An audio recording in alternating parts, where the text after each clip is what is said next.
2008 ми се роди првата ќеркичка, Софија ми се роди и требаше баш со лав. Беше моја, требаше да идеме на Пекинг, баш на стазата, во маратонското пливање, значи нема вайлдкарти, нема ништо, има една квалификациона трка. И кој се пласира тамо? Први 10 од светско и тука имаш уште 9 места, после имаш домаќинот и петорица по континенти ги водат и толку е. Нема повеќе. Многу тешка е нормата. И меѓутоа ја беше прва година, за прв пат на Олимписките игри и стварно ми беше голема желба да отидам и тренирав, стварно пеколно тренирав. Кога ми се роди ќерката, еднаш имав на тренинг заспано вода. На тренинг одеднаш гледам тренираш, пливаш и одеднаш се будиш. Тоа ми се десило тогаш и тогаш викам време да си идеш дома. Тоа како изгледа, како возач кога ќе задреме на вода? Не знам дали му се случило на некој, мене ми се случи бидејќи тренирав дома бебе, не можеш да спиеш и беше стварно. Меѓутоа имало нешто што ме терало другиот ден пат да дојдам. И таму 10 дена пред да се иде, одлучиле да не одам на квалификациите и тоа испадна на тие квалификации. Петре беше прв, трет беше Чегослова Готој Витек, Дамјан Блаунакови текне, што е учесник на Охридскиот маратон. А што мислиш, ти во таа конкуренција можеше тука да се пробиеш? Па реални беа, стварно беа реални шанси бидејќи изборува пласман за Олимпијада. Дамјан Блаун беше седми на таа трка, 14-тиот влезе. И ја на истата година на Охридски маратон ја бев четврти, Дамјан беше пети. Значи не можеш да кажеш со сигурност со олимписка норма, не можеш да кажеш дека ќе освоиш, меѓутоа да не бидеш учесник. Ќе се досеш и ќе пробаш и да не бидеш учесник е, значи сите што беа од тој спорт кога ќе вида дека не сум учесник, значи не им е нормална работа. И поготово држава наша кој што имаше, мислам, норма само Николовски. Само Атанас имаше норма 2008. Атанас и овој Борач имаше еден. Борадинов ли? Ја не отидов на квалификациите, не знам. Значи сум слушал муабет и што било муабетот на тој состанок. Меѓутоа тоа и за тоа стварно жалам и ми е остасува, меѓутоа се надевам дека во иднина со мој пливач би отишол на Олимпијада. Тоа е некоја цел за иднината. Дојдовме до 2008 што беше и 2009 беше, меѓутоа сепак 2009 ми беше предходно, затоа што на каналот Ла Манш се пријавуваш година дена предходно. Да, ти 2008 се пријави и 2009 чекаш да ти јават дека си... Не, 2008 веќе си пријани, знаеш дека... Се пријави за 2009 да знаеш пливаш. дека во таа недела пливаш и ја знаеш од прилика датата. И после тоа беше 2009 идеш на Ла Манш, значи има разочарување, не може да нема во спортот, меѓутоа мора одмаш да постоиш некоја друга цел за да те води напред, зашто ако се тебе разочараш... Ла Манш те влечеше и ти тренираше за Ла Манш и отиде на Ла Манш. Па отидов на Ла Манш. Август месец беше 14 август 2009 година. Еве го 8 години ќе пројдат уште малце. Лета време и тоа беше едно доживување кој што... Тогаш ги изненади ти сите тамо што беа на Ла Манш и пилотот на бродчето од резултатот не очекува дека толку брзо ќе го препливаш, а знаеме Ла Манш со значи струи, плима, осека да погодиш ден и сето. Не, на почетокот секогаш кога ќе се пријавиш во овие маратонски трки, претходно сум имал тој проблем бидејќи идев сам на маратонските трки во Кина, во Аргентина, пошто се сам сум си плаќал картиве и не можам и на тренер да му платам и сам идам. Да. И од таму треба да најдеш некој тренер. И обично кога ќе видат Македонија и сите те бараат назад. Ја ми се случувало во Кина 2 сата да не пијам ништо, човеков ми го нема. Тој ме барал Македонија и те бара позади. А ја на тие други тренери што ги знам, викнете го, дур дојде и ќе дехидрираш. Имаш непријатни искуства од тоа што идеш сам. Сепак на овие трки, доколку имаш твој човек во чамецот, многу е подруго. Знаеш дека ќе се труди право да иде чамецот. Кој таков маратон ти бил најтежок? Тој кинескиот? Тој кинескиот, бидејќи топла е водата, таму има многу струи и А каде се плива таму? Во Хајнан има Хајнан едно островче и пливаш од островчето до копното. И чудни се тие води. Значи со природата нема зафрканција, осеќаш некоја струја одеднаш која што те држи во место. Следната година Или те враќа. Ја веќе се откажав следната година на тој истиот маратон. Не знам дали мислам Јане, дали Кареванов беше. Имаше плива, значи овие светска класа, Петар Стојчев, сите 10 луѓе пливале 4-5 часа уместо и ги извадија на крај. Значи, пак таму нема шанса да доплива. Значи претходно не се плива, ние прв пат пливаме 2002, 2003 уште не знаат какво е морето, кои струи може да дојдат. Они очигледно не пресметале убаво плимата од секата. Затоа и на Ламанш кој идам, се чека. Да кога да стартуваш? Пилотот ти каже, значи не е тоа.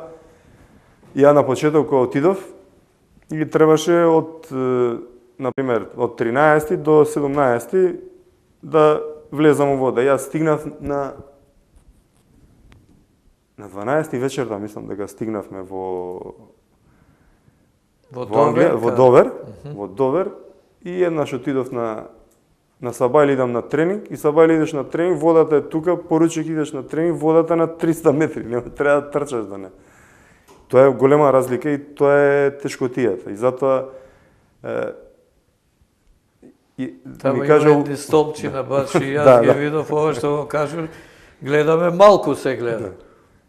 После другиот ден, не знам, во друг период од денот отидовме, комплет столбчето на суво. Вистинска разлика, тоа е разликата таму и затоа треба да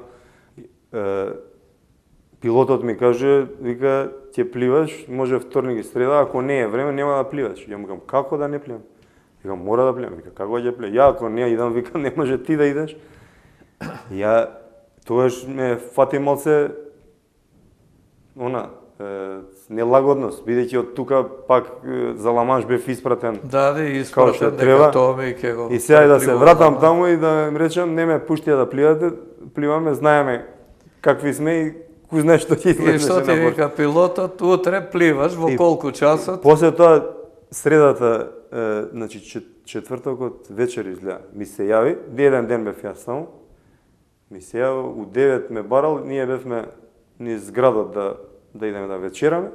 Се враќам и на рецепција ми вика, те бараше, вика, пилотот, хитно да се јавиш. Јас се јавам и ми вика, во 3 часот да си на пристаниште, да знаете таму, на Довер. Да.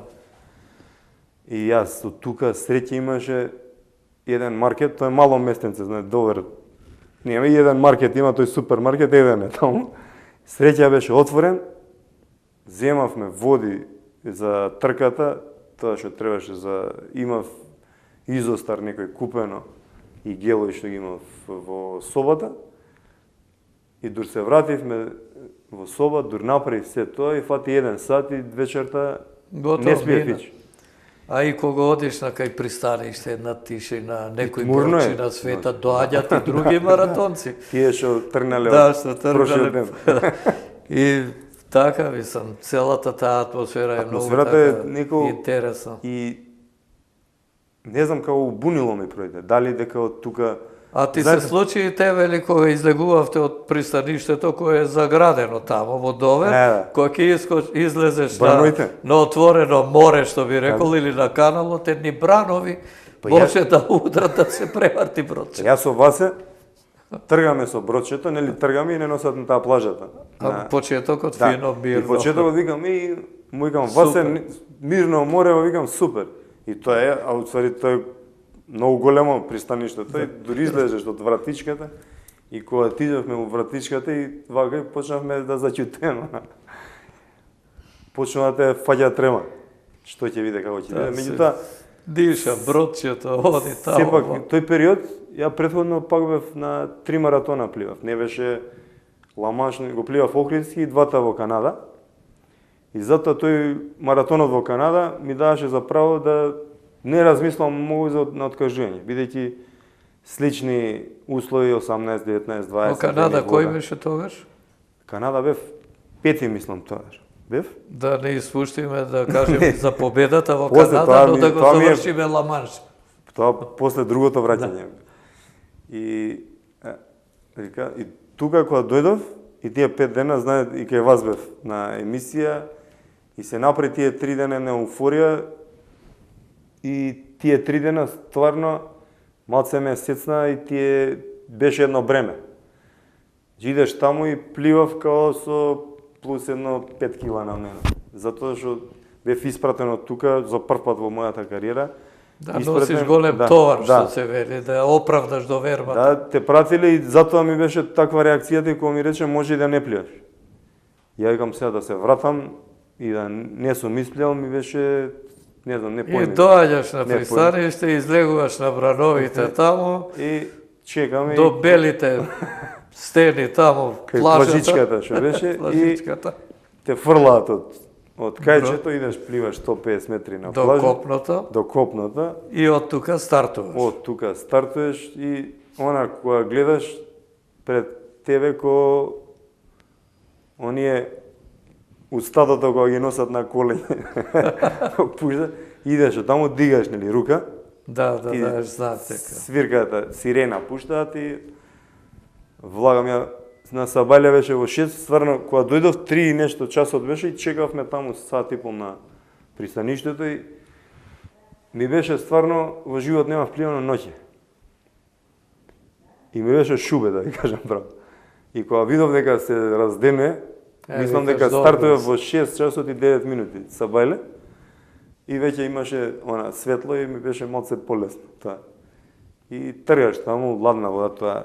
Да. Меѓутоа начинот на кој што отидов, одма дента идев да пливам, не спием. Успеа ли да фатиш она плима осека кога е негде на половина? За тоа те пуштаат тоа време. Бидејќи сепак подобрливе пливачи. Пилотот знае кој е тој термин најдобар за. Знае, инаку може да дојде ми рекоа имаш 9 часа.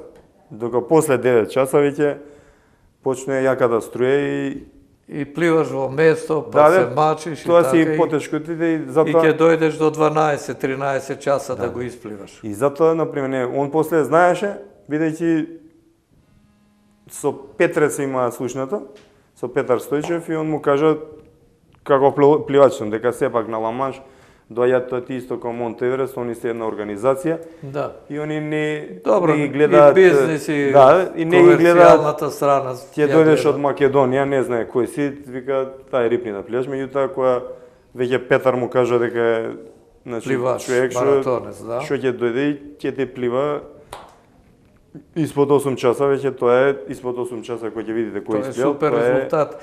Кај ти беше најтешко на Ламанш, имаше ли кризи? На Ламанш не ми беше тешко, ви кажав, не спиен, така оден и одеднаш одма другиот ден пливав и бев оно гунил. Ама кога почна да пливаш, веќе не размислуваш на ништо. Имав само еднаш се сецнав негде на 5 часа и дојде од негде ми дојде као некоја струја вака и одма ги во чамецот ми беше Васил Велков и сопругата Билјана. Да не ја земевме Билјана, може и нема зашто Васе првите 3 пати ми даде да пијам и го фати онаа морска болест. Беше вако зелен. И после сопругата ми даваше да пијам и ја викам на 5 часа да не почна ова што ми рече на 9 часа, викам да не почна сега. Викам праша го таму, го праша, вика нека тера. Добро, нека те. Само имаше 2 пати, мислам чекав брод имаше. Па не чекаш, нека те носи и малце налага, видејќи тука е тоа, не те прашај дали пливаш, он си проја. Таков му е редот на воžnја. Нема да запира толкав брод со контейнери товарени. И тоа, Ламанш беше една значи го преплива Ламанш, кога стигна на брегот, што си рече? На брегот, стварно имаше едни од нашата мисија во Брисел, нашинци, што нон-стоп ми се јавува и беа во контакт и сакаа да дојдат таму. И стварно последните 100 метра кога дигнав глава и видов македонско знаме и на сето тоа ладно ти доаѓа нешто топло. И им благодарам, стварно им благодарам. Еве, сега се возбудиш и стигна до брегот, застана, даде знак дека си готово на брег. Сирената означи дека си испливал. Се сретнав и после тоа не знам да не беа они, значи треба да станеш, си влезеш во чамецот, пак и после 3,5 часа назад. Пак назад пак со по тие брановите.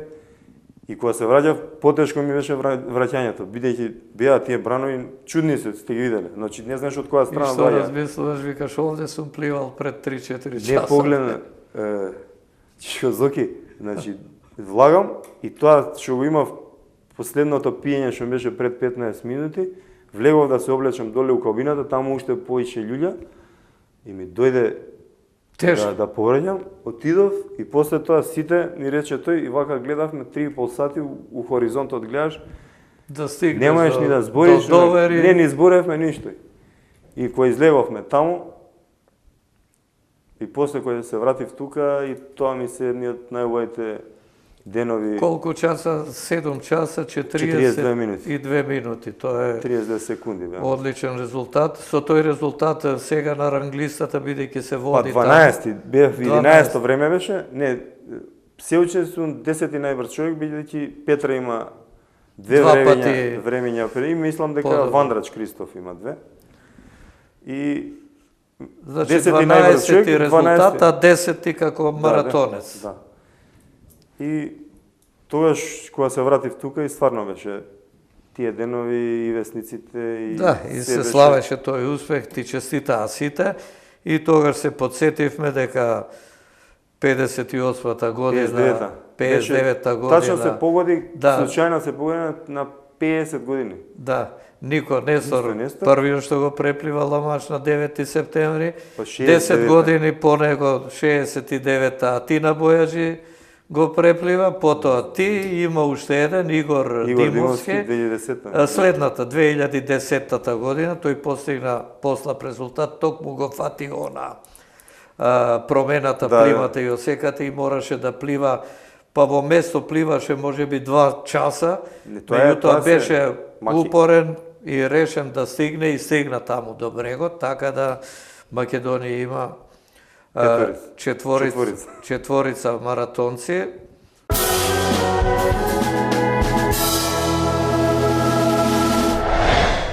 Сега Ламанш помина, значи Помина. тоа ти беше предизвик. Што беше следниот предизвик после Ламанш? Па после Ламанш престанав. И 2010-та ми дое втората ќеркичка, не да ми се роди. Кога 2013? 2010-та 10-та, да, се после роди она. И година дена од пред. јас, како и се и тогаш, кога ќе завршиш со професионален спорт, многу е тешко првата година. И тогаш качив одма 20 на килограми горе. И првото влегување 2010-та беше да ја регулирам течната.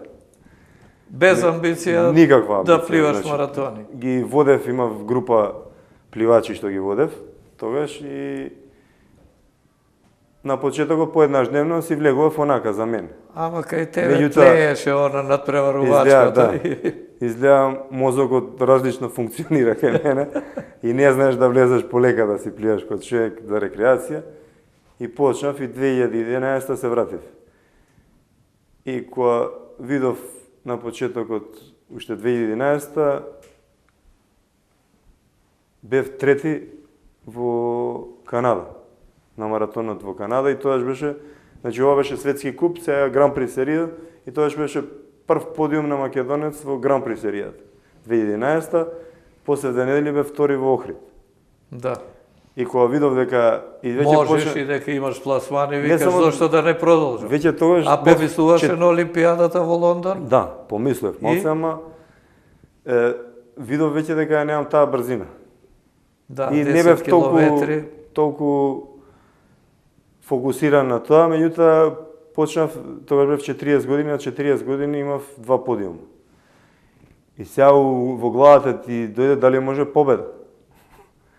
И затоа тоа што ме водеше напред и веќе почнува веќе и да ми се јавуваат и пливачи што не те познаваат, ти пишуваат на интернет дека си им некоја водилка во животот, дека виделе дека на 40 годишна возраст некој во врвен спорт прави успеси, тоа ги води нив да идат да тренираат, да одат на тие маратони само да ги испливуваат и веќе осеќаш некоја одговорност и према И кон нив, така и сега викаш, ајде да запнам повторно да пливам.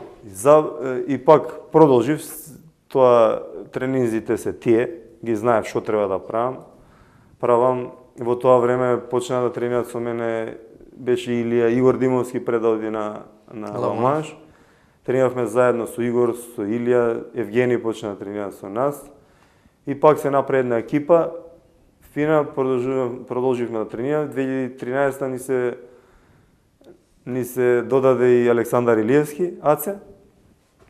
И пак се направи една екипа, убава за тренинг.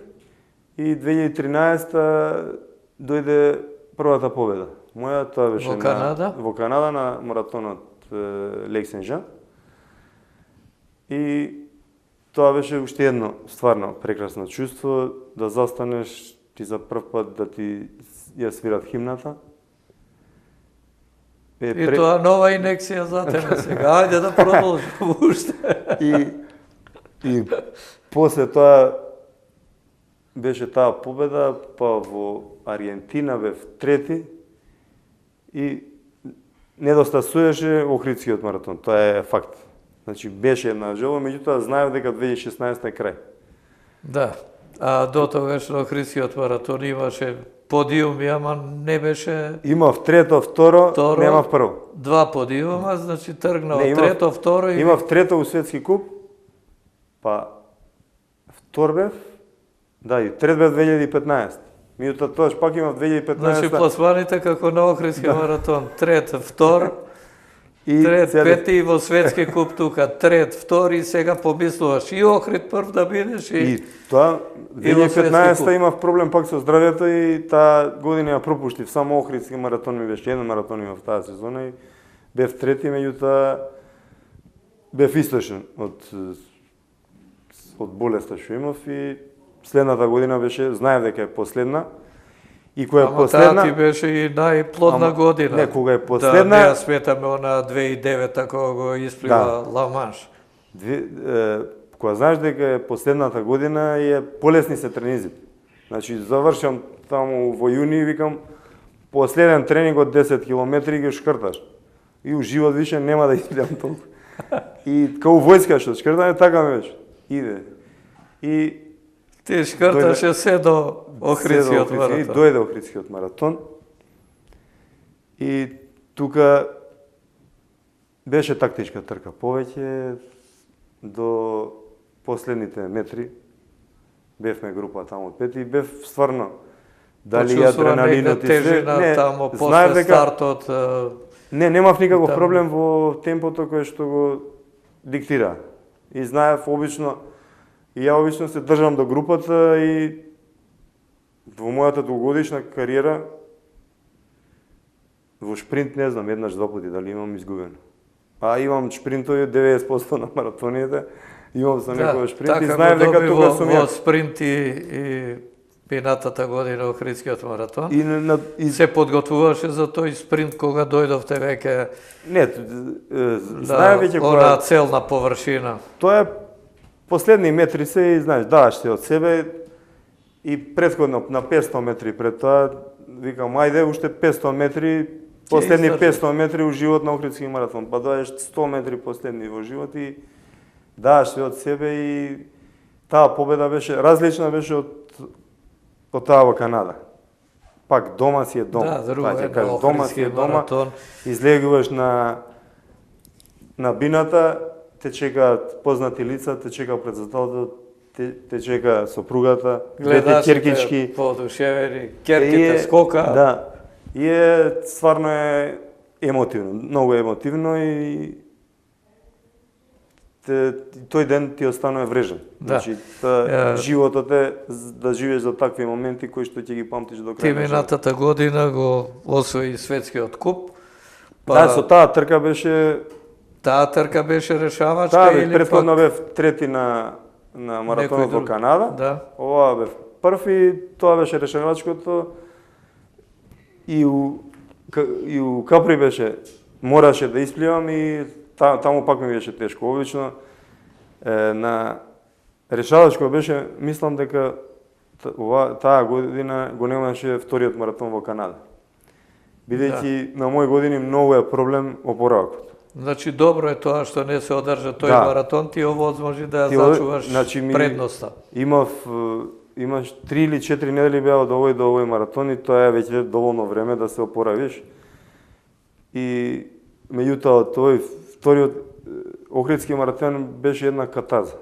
Значи психофизички као заврших работа. Меѓутоа идам во Капри, знам дека морам да го исплевам и тој. И на крај беше секој маратон кај што одиш знаеш дека мора да го исплеваш. Меѓутоа друго е тука се веќе годините проблем. Значи друго е кога доаѓаш, кога си истоштен и влагаш во трка која што знаеш дека е 6-7 часа, дека ќе има трка, дека ќе биде темпо и е психолошки влагаш, а не ти се влага. Да. Тоа е проблемот. Ама успеа ти не беше, само да влезеш, да испливаш и да победиш. А беше, например, таму беше борбата со Стокино, италијанецот кој што беше втор во Охрид. И затоа бевме и он ме гледа мене, ја го гледам него и тука и на крај излеговме, ја делевме, на крај ја делевме победата на светскиот куп и уште една, значи за олимпијадата ми е криво 2008 и оваа година 2016 што не отидов на Европското првенство во Холандија. Тука беше Стокино беше носител на бронзен медал, а ја пак не бев учесник. Во и 2001-та на светско првенство што не отидов и тука. Значи има неколку работи за кои што жалиш во кариерата што не се оствари. Значи тоа меѓутоа тоа е проблемот што нонстоп системот не е како што треба. Да, и ти постојано треба да мислиш, да се снаоѓаш, финанси, средства, патувања. Каже и без тренер, па нема вода кој да ти даде, дехидрираш. Тоа е нашата вистина, што да правиме. Па може би ќе биде подобро. Па сега почнав, затоа и останав ја во пливањето. Еве сега почнав да работам со една група деца, се уште со Александар Илиевски. Со него работам. Сега добро е, твоите искуства добро ќе им дојдат на помладите. Па реално така треба да биде системот. Значи тој што го поминал тој пат да продолжи на децата да им го да. И така може да има континуитет.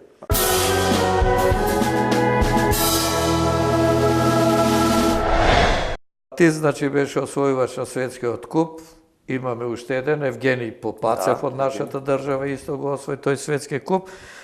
Ти се најде и во куќата на славните во Лос Анџелес, што ти значи тоа еве да бидеш таму меѓу најславните личности во светот? Па секако голема чест, стварно огромна чест, која ќе ти се јават ова све што сум добил награди. Се добро вие се која ти дадат награда за твојот животен пат. Значи ти дадат награда за нешто што си го правил 40 години и гледаш дека некој го гледаш дека луѓето гледале и го вреднувале. И кога отидов таму и кога гледам куќата на славните, таму е Петар Стојчев, Медина беше, значи Стефан Лекат, сите мои пријатели кои што сме пливале, ги гледаш дека, значи врвот дека е таму, многу од тие врвоти ги нема. Јас пак реално тој влез во куќата на славните беше баш за овие последни 5 години. Зашто направив нешто од 40 години нагоре што го нема направено никој во светот. Ниту еден друг маратонец во светот. И начинот на кој што ме примија таму, восхитот кој што го видов во очите на таму беа, ја бев најмлад. Имаше 70-80 годишни луѓе кои што одат со овие ленти. На почетокот имаш име и кој ќе ти ја дава тоа лента, ти го тргнат името и вика сега знаеме кој си.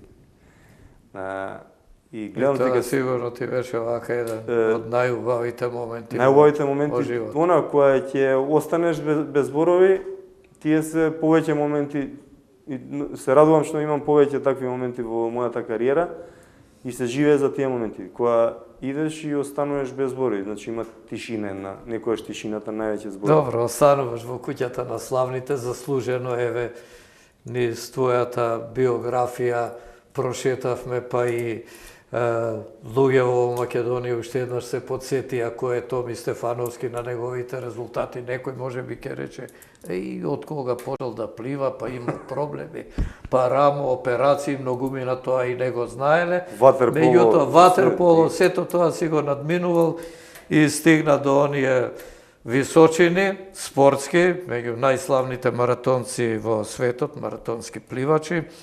И тоа е убаво и за тебе и за Македонија, да се гордееме со тебе. И кога ќе одиме негде ќе кажеме, па и ние имаме човек во куќата на славните. Не треба многу да се кажува од кај си, што си, кој ќе го кажеш тоа. Се станува јасно. Сега јасно станува дека твојата кариера продолжува како тренер, со младите пливачи, некој можеби наскоро ќе го видиме на Ла-Манш, можеби на подиум на некој познат светски маратон, а семејството докаде остана на двете керкички? Двете керкички и сопругата. Имам дома прекрасен. Тоа е во моментот... Па и тоа е многу битно и помага за постигнување висок спортски резултат, една хармонија во семејството. Тоа е. Ја стварно сум пресреќен што имам такво семејство. Кој ќе отидеш и кој ќе испледеш на базен 10 километри, исто што си на овие години да ги правиш тренизите што ги прават 25 годишници, не е лесно. Меѓутоа кој ќе дадам дома и кој ќе да гушнат ќеркичките, и одма имаш еден мотив. Кажи ги имења. Софија не да ги кажав преска и Билјана ви да кажем и сопругата. И тие имаат спортски афинитети вака? Па сеќавам, малечки се 7 и 9 години, афинитети сигурно имаат, меѓутоа... Ама во базен ги имаш фрлено? Не, имаат они на плажа се од 3 години, меѓутоа не сакам да ги форсирам, сакам тоа да си иде све да биде како што треба, да биде од љубов, да не биде да не идат под да им видат терет тоа што Томи Стефановски им е татко. Меѓутоа со тек на време мислам дека се ќе си дојде. Мислам дека тоа сакам да ви кажам дека хармонијата во семејството и домот, поготово кога си фамилиарен човек, и ја овој последниот период ми беше таков, многу е битно да имаш дом. Значи, дом, за мене дом е кој ќе отидеш на страна, нешто што ти недостасува. Ако сакаш да се вратиш, тоа е дом. Да. И сум среќен што сум го имал тоа и затоа и дошли овие резултати. Добро, Томи, да кажем на крајот за нашите гледачи, тие емисијата за Боро, постариот брат, веќе ја вида, значи браќата Боро и Томи Стефановски. Ова беше Томи кој постигна врвни резултати во маратонското пливање, се најде и во куќата на славните и зарем треба нешто повеќе да се зборува за оваа наша спортска легенда.